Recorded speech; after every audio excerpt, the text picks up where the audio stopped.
Bonjour et bienvenue. Mon nom est Nathalie Jean pour les éditions Viscérales. Aujourd'hui, je vais répondre à une question qui m'est souvent posée.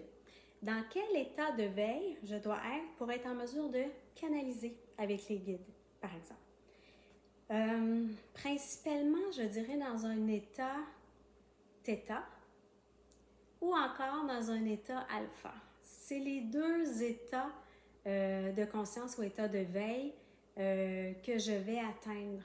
Je dirais que l'état alpha est facilement atteignable. Une simple respiration et j'embarque dedans. Pour ce qui est de θ, c'est plus profond. Ça va me prendre une méditation ou une méditation guidée de pleine conscience pour arriver dans cet état-là. Mais ce n'est pas nécessaire pour canaliser. Au début, j'avais besoin de ça un peu plus, mais maintenant, pas du tout. Je suis capable de, sur le moment et même instantanément, juste me poser dans le moment présent et j'ai la communication qui débute. Pour ce qui est des états de veille, il y en a 4. Donc, j'ai fait des recherches sur Internet juste pour être capable de vous donner la bonne information. Donc, alpha, c'est au repos. C'est vraiment des ondes cérébrales entre 9 et 13 MHz.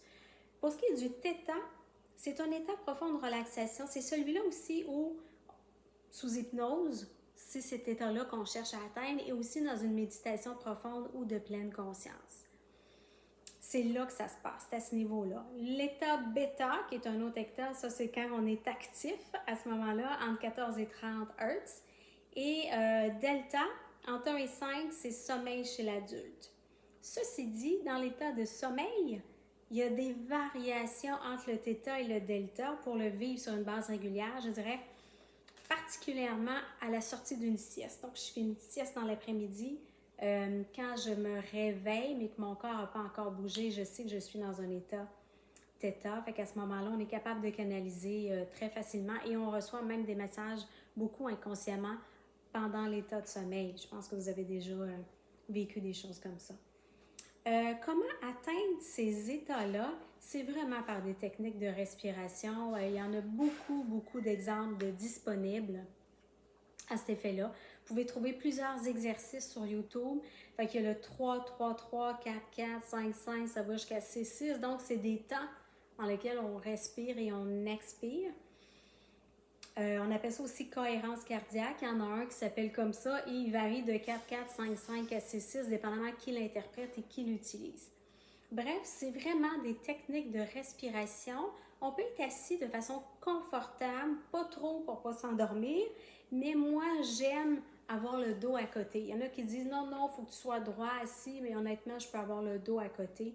Et tant que je suis confortable, plus mon corps est confortable sans trop l'être, ça va être parfait. Je vais être capable de bien respirer et d'être dans le moment présent. Donc, un autre élément, on doit ramener notre esprit ici. Fait que quand on appelle une technique de pleine conscience ou méditation de pleine conscience, c'est la capacité à juste ramener notre mental, notre attention en nous, dans nos organes, dans le moment présent. Donc souvent, quand on écoute ces méditations guidées-là, ce que j'adore, c'est qu'ils vont nous faire prendre conscience des points de notre corps ou des organes et c'est juste pour que notre attention se ramène là. C'est pas nécessairement très long. Honnêtement, au départ, je me rappelle que je faisais par exemple des respirations en 3, inspiration, garder 3 et expirer 3. Personnellement, où la canalisation est très directe, où elle rentre le mieux, c'est pendant les pauses de respiration. Donc, pas quand j'inspire, pas quand j'expire, quand je respire plus. Fait que quand je suis entre les deux, c'est génial, j'ai remarqué ça. Donc, je vais étirer, moi, mes pauses de respiration pour être capable de capter plus de messages de façon beaucoup plus directe. Donc, et j'ai pris une habitude où quand je canalise ou que je fais une méditation, par exemple, mes respirations sont très lentes, particulièrement à cause de mes pauses, comme ça. C'est accessible à tous, j'ai pris des notes, c'est vraiment avec de la pratique. Honnêtement, les gens au début me disaient tu dois méditer. Je disais oh mon Dieu que c'est ennuyeux. Moi qui est toujours en train de bouger, qui a beaucoup d'énergie, comment je vais faire ça? Puis au départ, c'est sûr que mon mental m'amenait partout. Je pensais à tout, mes to-do list, nommez-les sans que je puisse être capable de contrôler mes pensées. Puis j'ai compris qu'il ne fallait pas se mettre de pression, que ça venait dès qu'on se rend compte qu'on est parti, Il faut juste se ramener et dire « Oh, je suis encore partie. » Je me ramène ici. Et là, on continue à respirer. Et plus souvent on va avoir des moments présents, plus qu'on va pratiquer. Vous voyez, ça fait même pas un an, là. J'ai commencé ça, je pense que c'était en février ou en mars 2023. On est en janvier 2024. Et c'est devenu une habitude, mais c'est sûr que je le fais 2 à 3 fois par jour. Et c'est bénéfique, surtout celle du soir pour se vider le mental, je dirais. Les méditations guidées de pleine conscience, j'en fais encore beaucoup. Au lieu de les faire moi-même, je vais les faire guider. Donc, il y a beaucoup de ressources sur YouTube, je vous recommande fortement.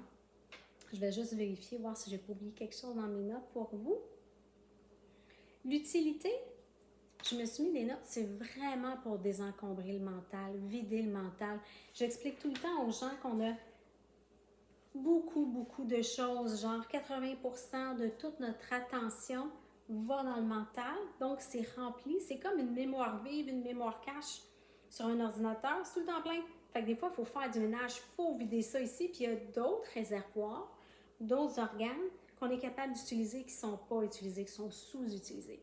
Donc, les méditations guidées de pleine conscience, là, c'est vraiment pour réduire le mental et ça permet d'atteindre des états qui fait en sorte qu'on va communiquer avec sa conscience, qu'on va communiquer avec son cloud personnel pour avoir des guidances, des messages. Et je dis aux gens, écoute ton ventre parce que les messages ne rentrent pas dans la tête. Je le répète encore, le mental, l'intellect, c'est pas fait pour tout ce qui est dans l'invisible.